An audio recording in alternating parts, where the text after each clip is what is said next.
ارشاد فرمایا مدنی کریم صلی اللہ تعالی علیہ وسلم نے کئی لوگ قیامت کے دن اپنی قبر سے اٹھیں گے، ان کے منہ سے کستوری کی خوشبو آ رہی ہوگی۔ الحمدللہ رمضان کے بالکل ہم بہت ہی قریب پہنچ چکے ہیں۔ آئیے ہم سب مل کر روزے کی فضیلت کو قاری حنیف ملتانی صاحب کی زبان سے سنتے ہیں۔ آئیے ہم سب مل کر اس بیان کو آخر تک ضرور سنیں گے۔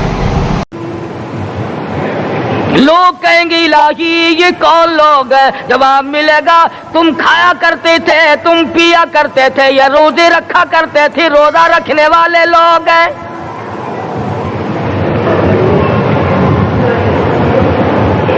ملتان کے دوستو، اگر تمہاری یہ تمنا ہو کہ ہم قیامت کی پیاس سے بچ جائیں، 50,000 سال کی شدت والی پیاس سے بچ جائیں، قیامت کے دن والی گھبراہٹ سے بچ جائیں، قیامت کے خوفناک عذاب سے بچ جائیں، اگر 50,000 سال کی دھوپ سے بچنا چاہتے ہو، شدت سے بچنا چاہتے ہو، گرمی سے بچنا چاہتے ہو، پیاس سے بچنا چاہتے ہو، مسلم شریف کی روایت میں ہے ایک آدمی کی زبان اتنی باہر لٹک جائے گی اس پہ 18 آدمی کھڑے ہو سکے۔ ان تمام پیاسوں سے، گھبراہٹوں سے اگر بچنا چاہتے ہو، اتنی شدید گھبراہٹ آئے گی، اتنا سخت ماحول بن جائے گا۔ قرآن کریم کہتا ہے یا ایھا الناس اتقوا ربکم، ڈرو اپنے پروردگار سے جتنے تمہیں آنکھیں دی۔ اتقوا ربکم، ڈرو اس پروردگار سے جس نے زبان دی۔ اتقوا ربکم، ڈرو اس پروردگار سے جس نے اولاد دی۔ اتقوا ربکم، ڈرو اس پروردگار سے جس نے کاروبار دیا، ڈرو اس پروردگار سے جس نے ہاتھ دیے، جس نے پیر دیے۔ فرمایا اتقوا ربکم ان زلزلۃ الساعۃ شیء عظیم، اتنا سخت گھبراہٹ ہوگا قیامت کے دن۔ نبی کریم صلی اللہ علیہ وسلم نے فرمایا اگر کوئی اس پیاس سے بچنا چاہتا ہے، اس گھبراہٹ سے بچنا چاہتا ہے، تو ایک ہی صورت ہے کہ وہ رمضان کے روزے رکھا کرے۔ حدیث میں آتا ہے کہ قیامت کے دن اللہ پاک جل شانہ عرش عظیم کے سائے میں کچھ لوگوں کو دسترخوان پہ بٹھا کر کھانا کھلائیں گے۔ اس تباہ کاریوں والے دن، پریشان حال والے دن، جس دن یہ حال ہو، فرمایا یوم یفر المرء من اخیہ وامہ وابیہ وصاحبتہ وبنیہ، اما ابا بیوی اولاد کوئی بھی کام آنے کو تیار نہیں۔ حالات اس طرح سے دگرگوں بن جائیں گے۔ فرمایا کلا اذا بلغت التراقی وقیل من راق وظن انہ الفراق والتفت الساق بالساق الى ربک یومئذ المساق۔ فرمایا موت تمہارا کام آ کر تمام کر دے گی، یہ ہاتھ کام نہ کریں گے، یہ آنکھ کام نہ کریں گی، یہ پیر کام نہ کریں گے، یہ دل و دماغ نکما ہو جائے گا، یہ بیوی بچے کام نہ آئیں گے، یہ دھن دولت کام نہ آئے گی، تمام کا تمام نظام کائنات بیکار ہو جائے گا۔ تو خداوند کریم نے رمضان المبارک کے ساتھ ساتھ شب قدر کی حاج کی رات عطا فرمائی، اور یوں فرمایا اے میرے محبوب آپ رویا نہ کریں، آپ غم زدہ نہ ہوں، آپ پریشان حال نہ رہا کریں، میں نے تیری امت پہ کرم کر دیا، ایک رات ایسی عطا کر دی جو 1000 مہینوں سے بہتر ہے۔ اور قرآن کریم پڑھنے کا لطف میں اور آپ کیا جانیں۔ جاؤ ابو بکر صدیق رضی اللہ تعالیٰ عنہ سے پوچھو کیسا قرآن کریم پڑھا کرتا تھا۔ سارے کافروں نے کھڑے ہو کر کے اعتراض کیا، ابو بکر کو ہم زور سے قرآن کریم نہیں پڑھنے دیں گے۔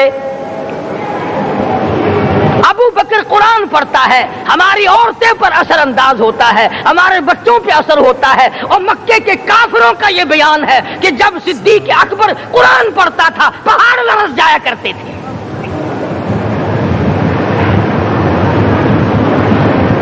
صدیق سے قرآن پڑھنا سیکھو۔ فاروق اعظم نے اسی قرآن کریم کے ذریعے سب کچھ حاصل کیا۔ ساری رات فاروق اعظم قرآن کریم کی تلاوت کیا کرتے تھے، ایک ایک رکعت میں پورا ختم قرآن کرتے تھے۔ آج تو یہ باتیں کہانی نظر آتی ہیں۔ صدیق اکبر سے قرآن پڑھنا سیکھو، فاروق اعظم سے قرآن کریم پڑھنا سیکھو۔ سیدنا عثمان ذی النورین رضی اللہ تعالیٰ عنہ ایک رات میں اور ایک رکعت میں پورا قرآن ختم کیا کرتے تھے۔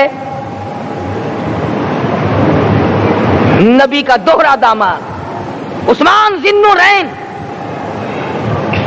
جس کو دیکھ کر حضور اکرم صلی اللہ علیہ وسلم فرمایا کرتے تھے، او لوگوں میں عثمان سے حیا نہ کروں جس سے آسمان کے فرشتے بھی حیا کرتے ہیں، جس کا آسمان والے فرشتے بھی ادب کرتے ہیں، میں اس کا ادب نہ کروں؟ سیدنا علی مرتضی رضی اللہ تعالی عنہ ایسا قرآن کریم پڑھا کرتے تھے، سارا زمانہ شاہد ہے، سارا زمانہ گواہ ہے کہ جب وضو کرتے رنگ پیلا پڑ جاتا، مسجد میں قدم رکھتے بے ہوش ہو جاتے۔ کسی نے پوچھا امیر المومنین کیا بات ہے؟ فرمانے لگے اللہ کے دربار میں کھڑا ہونے لگا ہوں، ڈرتا ہوں کوئی بے ادبی نہ ہو جائے۔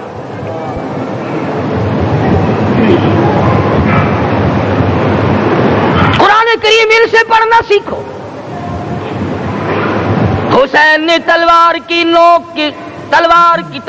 کی چھاؤں میں قرآن پڑھا، نیزے کی نوک پہ قرآن پڑھا۔ سعید بن مسیب نے تلواروں کی چھاؤں میں قرآن پڑھا۔ حضرت امام احمد بن حنبل نے کوڑوں کی گونج میں قرآن پڑھا۔ ابو حنیفہ رحمت اللہ علیہ نے جیل سے جنازہ نکلنے سے پہلے قرآن پڑھا۔ علامہ ابن تیمیہ نے جیل کے مینارے میں قرآن پڑھا اور کوڑے کھائے۔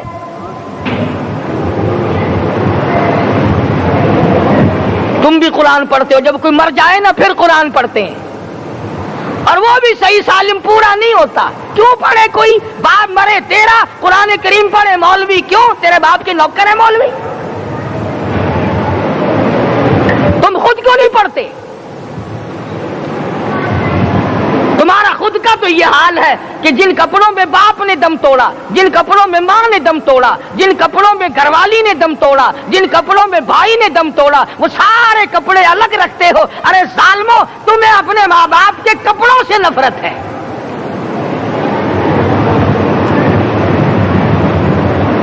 باپ کی دکان سے نفرت تو نہیں، باپ کی چارپائی سے بڑی نفرت ہے۔ جس بستر پہ باپ دم توڑے تم اس بستر کو نہیں استعمال کرتے۔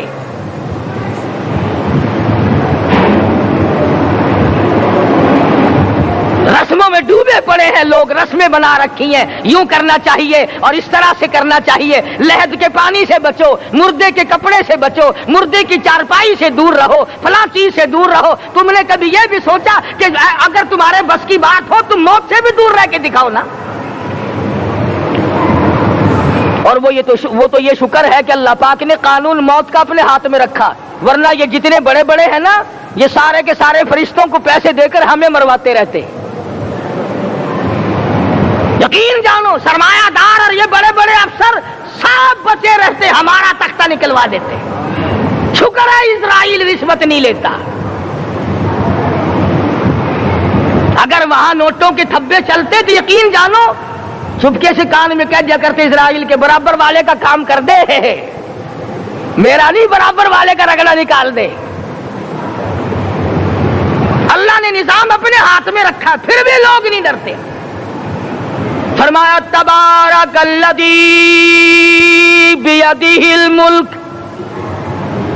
تمام برکتیں اس ذات کے ہاتھ میں ہے جس کا ملک میں راج ہے۔ وَهُوَ عَلَى كُلِّ شَيْءٍ قَدِيرٌ، ہر چیز پہ وہ قادر ہے۔ سمندر کا قطرہ قطرہ اس کے قبضے قدرت میں، درختوں کا ایک ایک پتا اس کے قبضے قدرت میں، زمین کا ایک ایک ذرہ رب العالمین کے قبضے قدرت میں ہے، پہاڑوں اور پتھروں کی ایک ایک کنکری اللہ کے اپنے قبضے میں ہے، موت اور زندگی کا نظام بھی اس نے اپنے قبضے میں رکھا ہے۔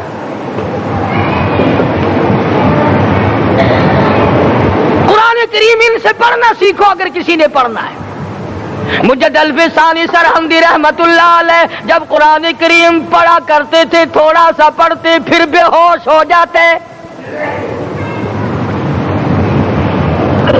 شاہ ولی اللہ نے مار کھا کر قرآن کریم پڑھا، شاہ عبدالعزیز کے دونوں ہاتھوں کے انگوٹھے کھینچ کر نکال دیے گئے مگر قرآن پڑھا۔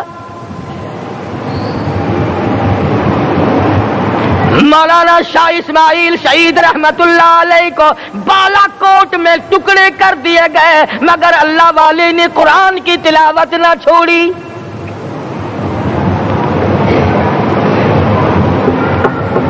ان حضرات نے قرآن پڑھا ہے۔ ہمیں اگر قرآن کی لذت آ جائے، قرآن کریم کا مزہ معلوم ہو جائے، حلاوت معلوم ہو جائے، ہم تمام زندگی تلاوت ہی کرتے رہیں۔ حضرت لاہوری رحمت اللہ علیہ رات دن تلاوت کیا کرتے تھے۔ ظالم افیسروں نے برف کی سلی پہ لٹا لیا اور حضرت سے کہا گیا کہ آپ اپنے مطالبے ختم نبوت سے دستبردار ہو جائیں، تو حضرت نے جواب دیا میں جان کا سودا کر چکا ہوں، ایمان کا سودا نہیں کرتا۔ سید عطا اللہ شاہ صاحب بخاری سب قید رحمت اللہ علیہ جیل میں ہے، 20 سیر گندم روزانہ پیسنے کے لیے ملتی ہے، پسا ہوا آٹا انتظامیہ کے حوالے کر دیتے ہیں۔ حیران ہے انتظامیہ، کس وقت چکی چلاتا ہے بخاری، کس وقت پیستا ہے، یہ تو قرآن پڑھتا رہتا ہے۔ سپرڈنٹ جیل نے چھاپا مار کر دیکھا، پچھلی رات کو قرآن کریم بیٹھا ہوا بخاری پڑھ رہا ہے، سورت یوسف کی تلاوت ہو رہی ہے، چکی خود بخود چل رہی ہے، دانے خود بخود اٹھ کر چکی میں پڑھ رہے ہیں۔ یہ حضرات تھے جنہوں نے قرآن مجید لذتوں کے ساتھ پڑھا۔ غازی علم الدین نے پھانسی کی کوٹڑی میں رات دن قرآن کی تلاوت کر کر کے حضور اکرم صلی اللہ علیہ وسلم کا روزانہ دیدار کیا۔ سلطان نور الدین زنگی رحمت اللہ علیہ ہر جمعرات کو پورا قرآن ختم کرتا تھا اور 1000 دفعہ درود شریف پڑھا کرتا تھا۔ مدنی کریم صلی اللہ علیہ وسلم کا خواب میں 12 دیدار کیا کرتا تھا۔ سلطان عالمگیر رحمت اللہ علیہ مغلیہ خاندان کا چشم و چراغ ہے، بادشاہ وقت ہے، قرآن مجید کا حافظ بھی تھا، مفسر بھی تھا، اور مدنی کریم صلی اللہ علیہ وسلم کی 5000 حدیث پاک عالمگیر بادشاہ کو زبانی یاد تھی۔ اور اتنا اچھا مسلمان آدمی تھا کہ ساری زندگی میں تہجد کی نماز قضا نہیں کی، ساری زندگی میں۔ بادشاہ تہجد پڑھا کرتے تھے، آج تم 2 ٹکے کے آدمی تہجد نہیں پڑھتے۔ یہی وجہ ہے کہ ہم آج کافروں کے سامنے مرغوب ہیں، مغلوب ہیں، ان سے دبے ہوئے ہیں۔ کبھی اسرائیل فلسطینیوں کو مارتا ہے، کبھی لبنان کو مارتا ہے، کبھی شام پہ چڑھائی کرتا ہے۔ یہی وجہ، ہم نے قرآن چھوڑا، اللہ پاک نے اپنی رحمت کی چادر ہمارے سر سے اتار لی۔ قرآن کریم کی لذت ان لوگوں کو ملی جنہوں نے ہر موڑ پہ تلاوت کی۔ صحابہ اکرام رضوان اللہ تعالی علیہ مجمعین میں سے ایک رات ایسی آئی، حضور صلی اللہ علیہ وسلم نے فرمایا کہ آج ہماری پہرے داری کون کرے گا؟ 2 انصاری جوان اٹھے اور وہ کہنے لگے کہ ہم کریں گے۔ چنانچہ حضور صلی اللہ علیہ وسلم نے ان کو پہرے دار بنا دیا۔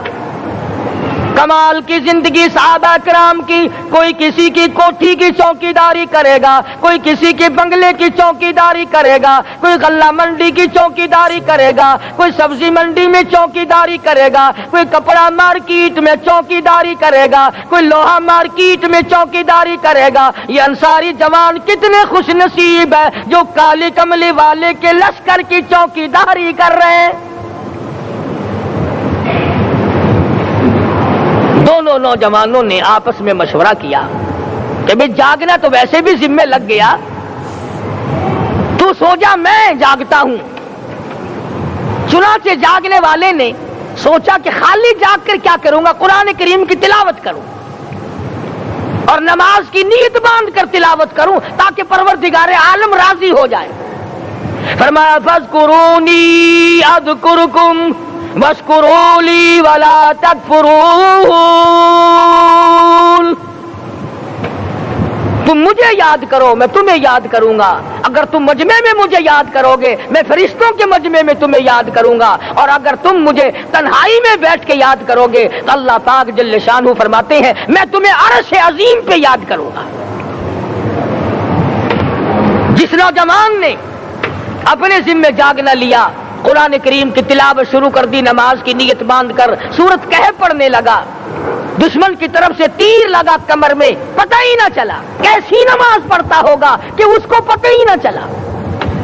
دوسرا تیر لگا، تیسرا تیر لگا، خون بہ کر سونے والے ساتھی کے نیچے پہنچا۔ اس نے اٹھ کر شور مچایا نماز ختم کر، دشمن آ گیا۔ چنانچہ جب نماز ختم کی تو کمر پہ ہاتھ لگا کر کہنے لگا کہ میری کمر میں تو تیر چبھے ہوئے ہیں۔ انہوں نے کہا تجھے پتا نہیں؟ کہنے لگا نہیں مجھے کوئی پتا نہیں۔ اب وہ صحابی کھینچ کر نکالنے لگا، وہ جس کو لگے ہوئے تھے وہ کہنے لگا کہ اب تو دکھ ہوتا ہے، میں دوبارہ نیت باندھتا ہوں، قرآن پڑھنے لگوں گا، پھر نکالنا مجھے پتا نہ چلے گا۔ اور مسلمانوں خدا کی قسم نبی کے دیوانوں نے، نبی کے پروانوں نے ایسا قرآن پڑھا تیر چبھتے گئے پتہ ہی نہ چلا۔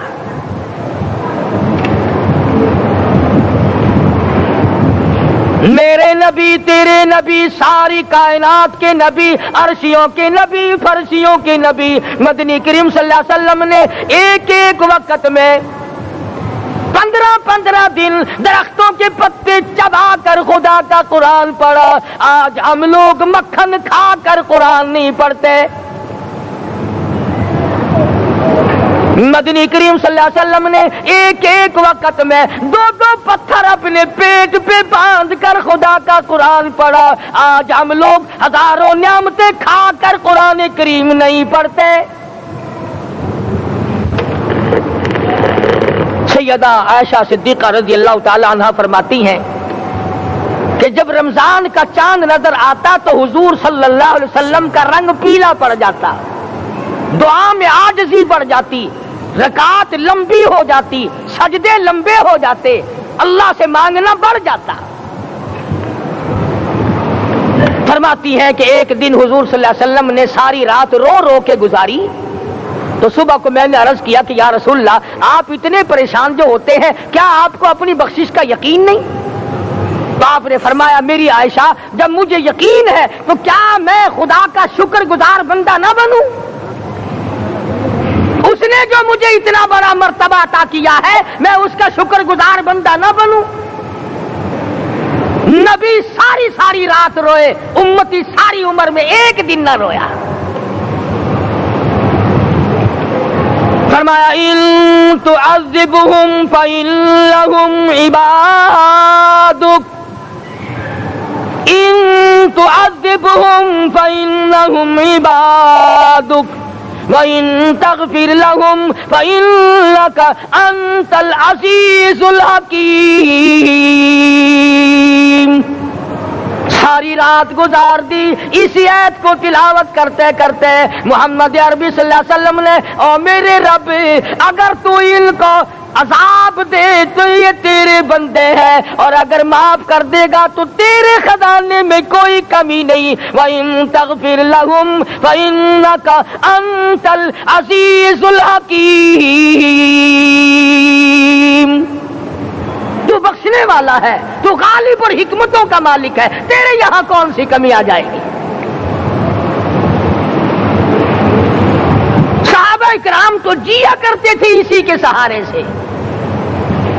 سیدنا معاذ بن جبل رضی اللہ تعالیٰ ہر وقت دعا کرتے تھے، الہی جب میری موت آئے، رمضان کا مہینہ ہو، گرمی کا موسم ہو، میرا روزہ ہو، جہاد فی سبیل اللہ ہو، کافروں سے مقابلہ ہو رہا ہو، لڑائی ہو، اعلان ہو چکا ہو، تؤمنون باللہ ورسولہ وتجاہدون فی سبیل اللہ۔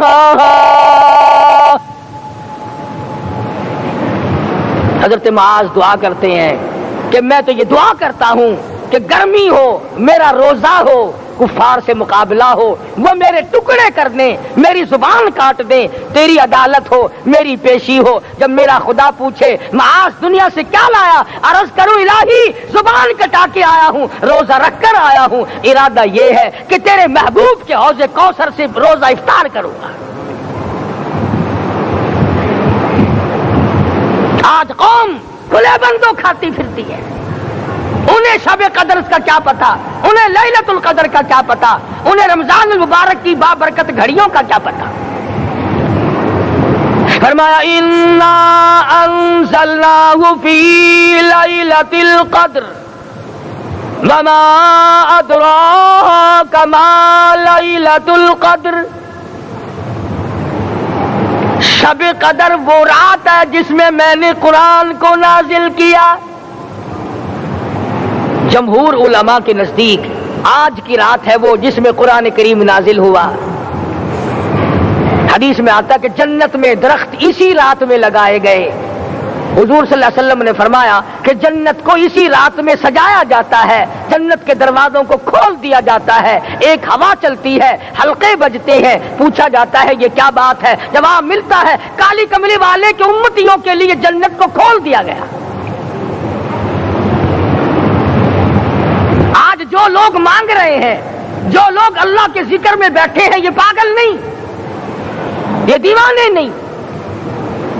ارشاد مدنی کریم صلی اللہ علیہ وسلم کا اسی رات کے بارے میں فرمایا، اللہ پاک جبریل امین کو حکم دیتے ہیں جھنڈا لے کر دنیا میں چلے جاؤ، لاکھوں کروڑوں فرشتوں کو ساتھ لے جاؤ، ہر گھر میں جاؤ، ہر دعا کرنے والے کی دعا پہ آمین کہو، جہاں جا میرے نیک بندے موجود ہیں، اور جبریل ان سے مصافحہ کر۔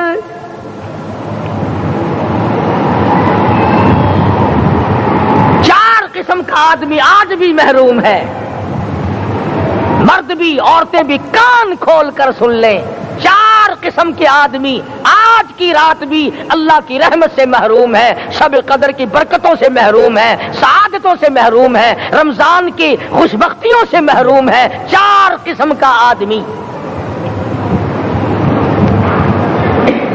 سب سے پہلا شرک کرنے والا، اللہ کی ذات میں صفات میں کسی ولی کو، کسی پیر کو، کسی فقیر کو، کسی پیغمبر کو، کسی غوث قطب اور ابدال کو جو شریک کرتا ہے، نہ اس کو شب قدر کام آتی ہے، نہ رمضان کام آتا ہے۔ شرک اتنی بری لعنت ہے کہ تمام اعمال کی جڑیں اکھاڑ کر پھینک دیتا ہے۔ آج مسلمان چلاک بڑے ہیں، اگر ہندو پتھر کا بت بنا کر پوجے تو وہ تو کافر ہے، اور مسلمان قبر بنا کر پوج لیں تو وہ پکا مومن ہے۔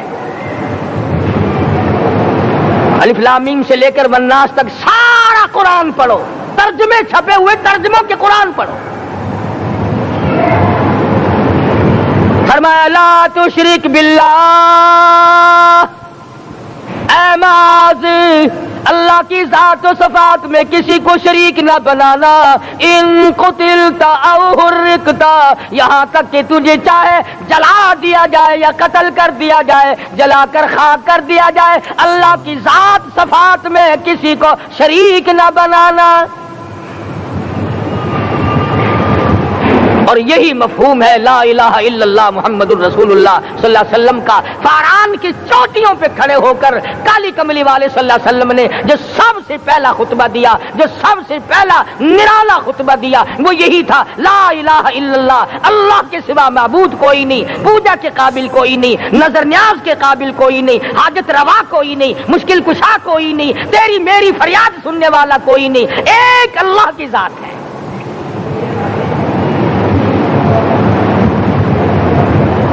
آج تو لوگ درختوں کی پوجا الگ کرتے ہیں، پانی کی پوجا الگ کرتے ہیں، قبروں کی پوجا الگ کرتے ہیں، اور پھر مومن کے مومن ہیں۔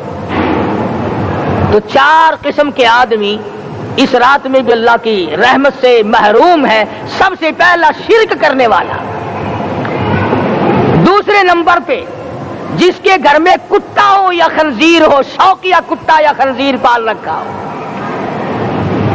تیسرے نمبر پر وہ مرد عورت جو بدکاری بدماشی کر کے بے غسلے پڑے ہوں، اس گھر میں جبریل یا کوئی رحمت کا فرشتہ آج دریائے کرم بہ رہا ہے پھر بھی نہیں جاتے۔ اور چوتھے نمبر والا جو مسئلہ ہے اس میں ایسا معلوم ہوتا ہے کہ ہمارے کسی کے گھر میں بھی فرشتے نہیں جائیں گے۔ اب پہلے 3 نمبروں میں تو آپ خوش ہو گئے ہوں گے کہ الحمدللہ کافی سارے لوگ ہیں جو شرک نہیں کرتے یا کتا خنزیر نہیں پالتے، الحمدللہ نیک لوگ ہیں، اچھی نسل ہے، شرافت والے ہیں، بدکاری بدماشی زنا بھی نہیں کرتے۔ مگر چوتھا جرم ایسا ہے کہ وہ عام لوگ کرتے ہیں اور عام گھر محروم رہ جاتے ہیں، اور وہ ہے شوقیہ تصویر گھر میں رکھنا۔ ایک لڑکا اٹھتا ہے گھر میں، کبھی کسی کی تصویر لگا لیتا ہے، کبھی کسی کی تصویر لگا لیتا ہے۔ ایک لڑکے نے جو حرکت کی سارا گھر محروم ہو گیا اللہ کی رحمت سے۔ شب قدر والی رات میں، لیلۃ القدر کی رات میں، نجات والی رات میں، کامیابی والی رات میں، رستگاری والی رات میں، اللہ کی رحمت والی رات میں، بخشش والی رات میں، آج کی رات میں اللہ پاک کروڑوں آدمیوں کو دوزخ سے نکال کر جنت کا داخلہ عطا فرمائیں گے۔ یہ 4 قسم کے آدمی پھر بھی محروم ہیں۔ اپنے آپ کو بچانے کی کوشش کرو، عام رحمت برسے پھر بھی اگر محروم رہ جائے کتنی بری بات ہے۔ امام فخر الدین رازی رحمت اللہ علیہ نے لکھا ہے کہ شب قدر کی عبادت اگر ایک رات کسی کو مل جائے تو 83 سال 4 مہینے مستقل عبادت میں گزارنے کا ثواب ملتا ہے۔ اسی کو فرمایا انا انزلناہ فی لیلۃ القدر وما ادراک ما لیلۃ القدر۔ یہ وہ برکت والی رات ہے، یہ وہ رحمت والی رات ہے، اور لوگوں مانگنے والی رات ہے، جھولی پھیلانے والی رات ہے، بگڑی بنوانے والی رات ہے، اجڑوں کو بسانے والی رات ہے، بچھڑوں کو ملانے والی رات ہے، اللہ کا دروازہ کھٹکھٹانے والی رات ہے، اللہ کے آسمان کی طرف سے آوازیں آتی ہیں مانگو کیا مانگتے ہو، وہ رات ہے۔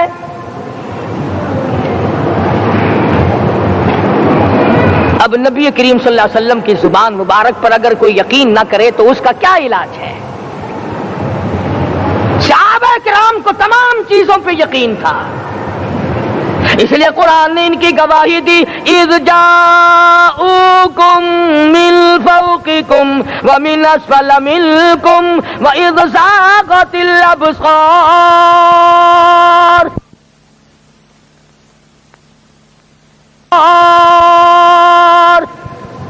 وبلغت القلوب الحناجر۔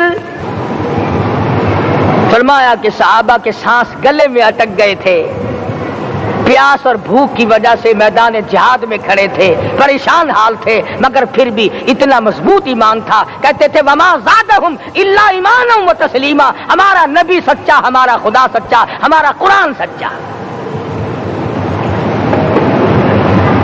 بے شمار واقعات قرآن کریم پیش کرتا ہے صحابہ کرام کے کہ انہوں نے اپنی زندگی میں کبھی بھی اس قسم کا کام نہیں کیا جو جس سے اسلام بدنام ہوتا ہو۔ حضرت امیر معاویہ رضی اللہ تعالیٰ عنہ کاتب وحی قرآن کا منشی، اتنا سچا عاشق تھا، اتنا بڑا دیوانہ اور پروانہ تھا، صلح حدیبیہ والے دل جو مدنی کریم صلی اللہ علیہ وسلم کے منہ مبارک بال مبارک ہاتھ آئے، حضور کے ناخن ہاتھ آئے، آخری وقت میں وصیت کی جب مجھے غسل دے کر فارغ ہو جاؤ، جب کفن پہنا چکو، جب میرا منہ کفن میں چھپانے لگو، میرے آقا کے ناخن اور بال میرے آنکھوں پہ رکھ دینا۔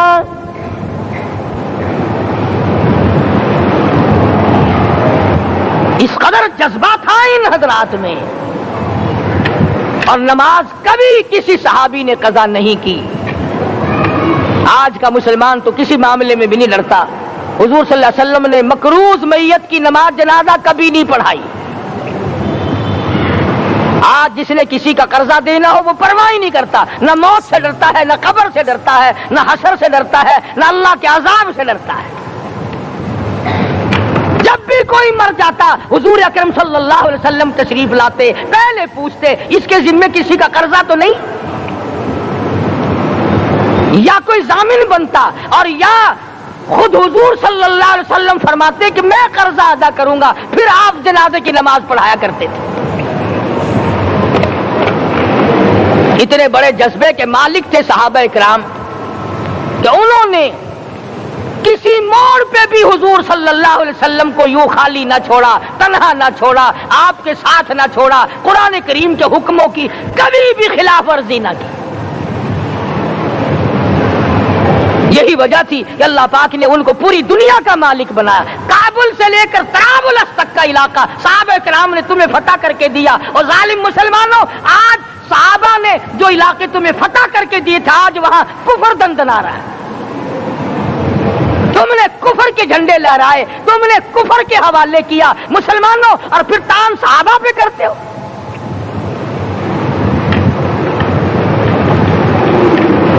آج کی رات کے بارے میں قرآن کریم فیصلہ کرتا ہے، فرمایا لیلۃ القدر خیر من الف شہر، 1000 مہینوں سے بہتر ایک رات عطا ہو گئی۔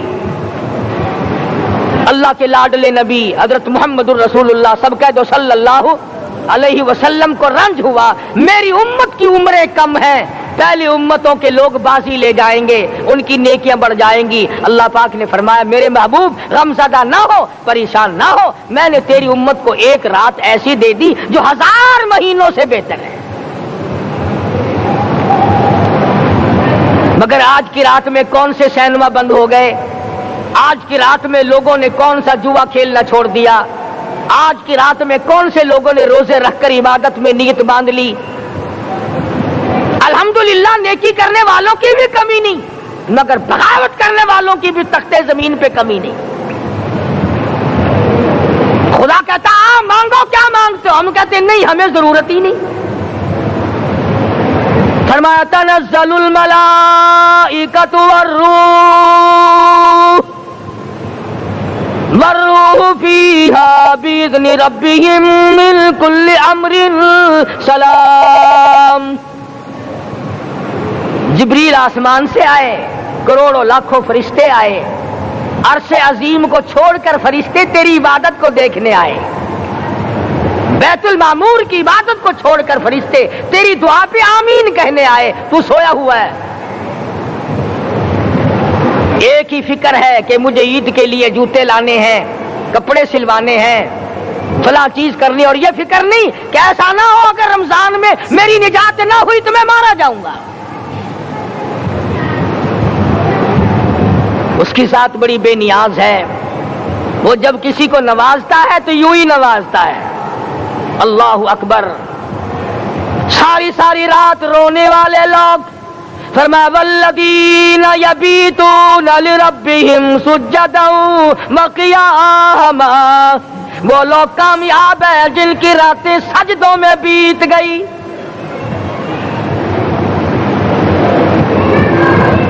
ان مسجدوں میں ہم سے قرآن نہیں پڑھا جاتا، پنکھوں کے نیچے قرآن نہیں پڑھا جاتا۔ مولانا حسین احمد مدنی اور حضرت شیخ الہند رحمت اللہ علیہ نے قاہرہ کے جیل خانے میں 18 سیر مکئی پیستے پیستے خدا کا قرآن پڑھا، چکی چلاتے چلاتے قرآن یاد کیا اور قرآن پڑھا۔ مولانا ابوالکلام آزاد نے رانچی جیل میں خدا کا قرآن پڑھا۔ مجدد الفسانی نے گوالیار کے جیل خانے میں خدا کا قرآن پڑھا. دلی کے چاروں طرف 4000 عربی مدرسے تھے. 4000 عربی مدرسے تھے. انگریز سے مقابلہ کیا علماء نے, اللہ والوں نے. کفر کے سامنے سر جھکایا نہیں, کفر کے سامنے ڈرے نہیں, مرعوب نہیں ہوئے, مغلوب نہیں ہوئے. 4000 مدرسوں میں سے دلی سے مراد آباد تک, دلی سے پانی پت تک, دلی سے لے کر غازی آباد تک, چاروں طرف کے علاقے میں کوئی درخت ایسا نہ تھا جس پہ کسی عالم دین کی لاش نہ لٹکی ہو.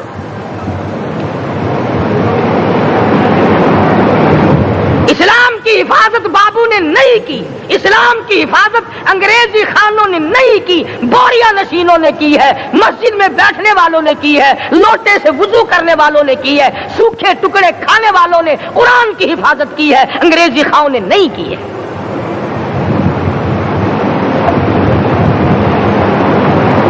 مولانا جعفر تھنیسری رحمت اللہ علیہ, مولانا حمید اللہ, مولانا یحییٰ صورت والے, 3 عالم دین کو پکڑا ہے انگریز نے. کالے پانی میں جاؤ, کئی میل لمبا چوڑا قبرستان جا کے وہاں دیکھو گے, اور ان کی قبروں کے پاس کھڑے ہو کے پوچھنا تم یہاں کیوں آئے تھے, خدا کی قسم سارے تمہیں جواب دیں گے ہم اپنی قوم کے ساتھ وفاداری کرتے ہوئے آئے ہیں.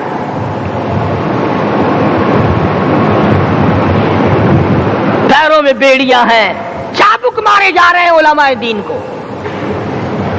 امبالے کی جیل میں روزانہ پٹائی ہوتی, روزانہ مارا جاتا ہے. لاہور تک گھسیٹ کر لایا گیا, 20 سیر لوہا علماء کے, اللہ والوں کے پیروں میں ڈال رکھا ہے.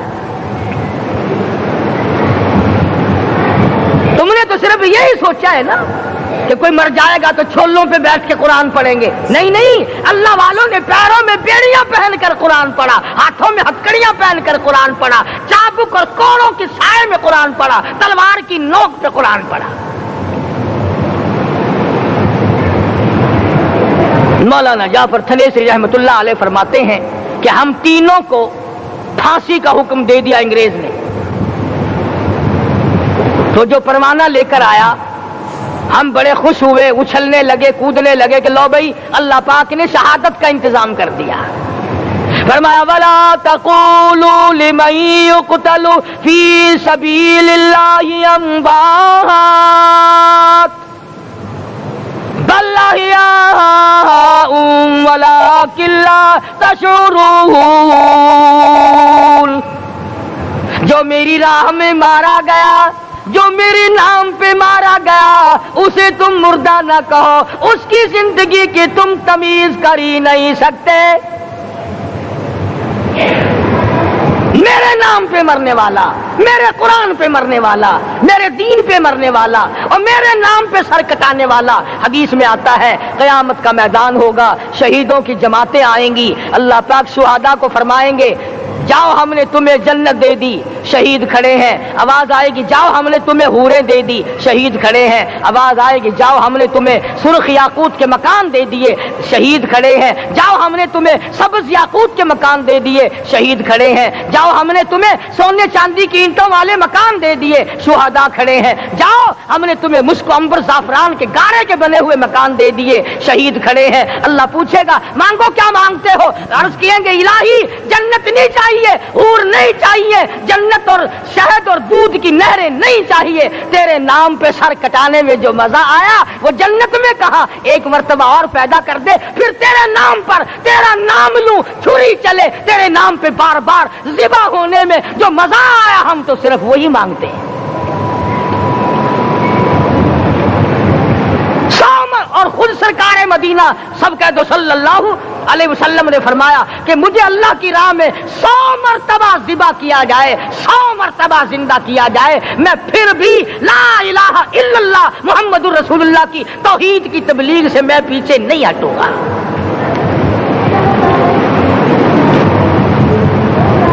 کبھی تو غور کرو عقل مند ہو سارے کہ آج مسلمان کیوں مار کھا رہا ہے. افغانستان میں مسلمان پٹ رہا ہے، ہندوستان میں مسلمان مار کھا رہا ہے، فلسطین میں مسلمان مار کھا رہا ہے، لبنان میں مسلمان کی پٹائی ہو رہی ہے، سری لنکا میں مسلمان کو ذبح کیا. آخر ہو کیا گیا؟ ہم نے ایسا کیا گناہ کر دیا کہ چاروں طرف کفر چڑھ گیا اور ہم مر گئے؟ تم نے قرآن چھوڑا، اللہ نے اپنی رحمت کی چادر اتاری، اللہ نے ساتھ چھوڑ دیا، اللہ نے نصرت کرنی چھوڑ دی. ورنہ قرآن میں خدا کا وعدہ ہے، مسلمان تو کھڑا ہو جا، مجاہد بن کر میدان میں تو آ، مقابلہ میں کروں گا. خدا کی قسم یہ قرآن گواہ ہے، آل عمران گواہ ہے، چوتھا سپارہ قرآن کا گواہ ہے کہ صحابہ کہتے ہیں ہم نے چھڑی، درخت کی چھڑی کامچی توڑ کر کافر کی طرف یوں اشارہ کیا، گردن وہ جا کے پڑی. میدان بدر میں مرنے والے کافروں کا بیان ہے کہ ہمیں انہوں نے نہیں مارا، ہمیں تو کسی اور نے مارا ہے.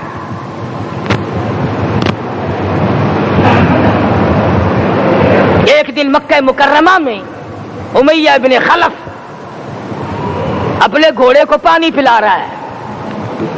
اللہ پاک بیت اللہ کی ہر مسلمان کو زیارت نصیب فرمائے. حضور صلی اللہ علیہ وسلم نے پوچھا کیا کر رہا ہے؟ کہنے لگا گھوڑے کو پانی پلا رہا ہوں، تیار کر رہا ہوں گھوڑا، نعوذ باللہ اس پہ چڑھ کر تجھے قتل کروں گا. کس کو کہتا ہے؟ محمد عربی صلی اللہ علیہ وسلم کو دھمکی دیتا ہے. مکے کا چودھری، مکے کا سردار، مکے کا ایک رئیس امیہ بن خلف سرکار دو جہاں حضرت محمد الرسول اللہ صلی اللہ علیہ وسلم کو دھمکی دیتا ہے میں اس گھوڑے پہ چڑھ کر تجھے قتل کروں گا. حضور صلی اللہ علیہ وسلم نے جواب بن ارشاد فرمایا انشاءاللہ میں ہی تجھے قتل کروں گا، میں ہی تجھے قتل کروں گا.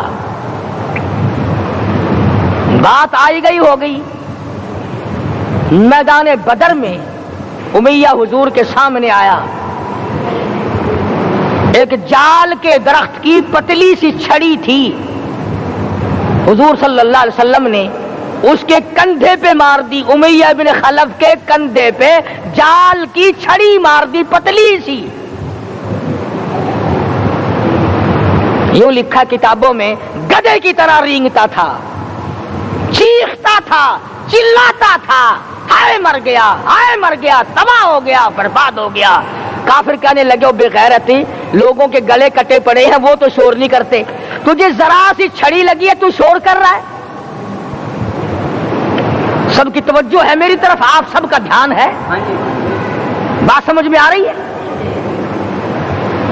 امیہ کو کافروں نے غیرت دلائی، وہ کہنے لگے شرم کر، شور مچا رہا، گدھے کی طرح رینگ رہا ہے، بازو کٹے پڑے ہیں، گلے کٹے پڑے ہیں، وہ تو اس طرح کا شور کرتے نہیں، تجھے کیا ہوا؟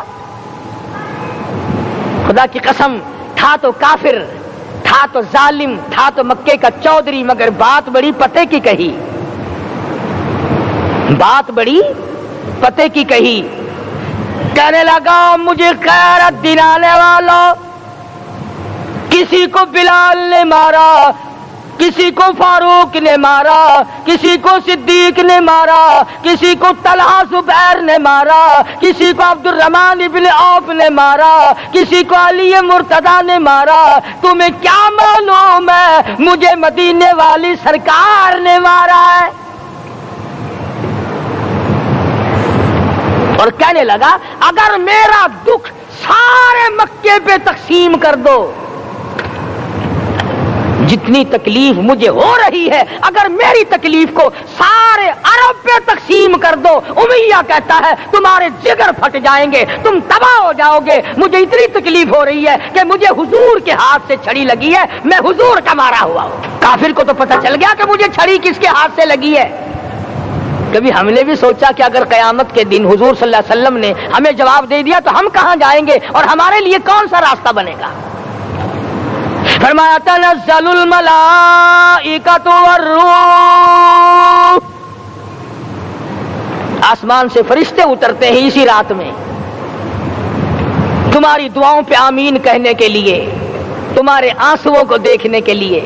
حدیث میں آتا ہے جہنم کے انگاروں کو سمندر کا پانی نہیں بجھا سکتا، دریا کا پانی نہیں بجھا سکتا، ندی نالوں کا پانی نہیں بجھا سکتا، آنکھوں کا پانی بجھا سکتا ہے۔ جہنم کے انگاروں کو آنکھوں کا پانی بجھا سکتا ہے، جو خدا کے خوف سے آنسو نکلے گا اس سے جہنم کی آگ بجھ جاتی ہے۔ فرمایا اس رات میں اترتے ہیں فرشتے تمہاری عبادات کو دیکھنے کے لیے، اور خود اللہ جل شانہ آسمان دنیا پر نزول اجلال فرماتے ہیں اور آواز لگاتے ہیں میرے بندو اپنی مصیبتوں کا سوال کرو، میں آج پورا کروں گا۔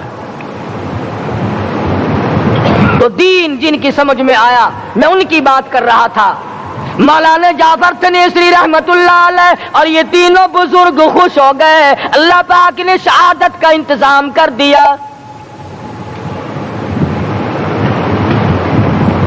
وہ جو پروانہ لے کے آیا تھا پھانسی کا، وہ انگریز افسر کو جا کے کہنے لگا کہ مولوی تو خوش ہو رہے ہیں، پھانسی آنے پر تیار ہیں۔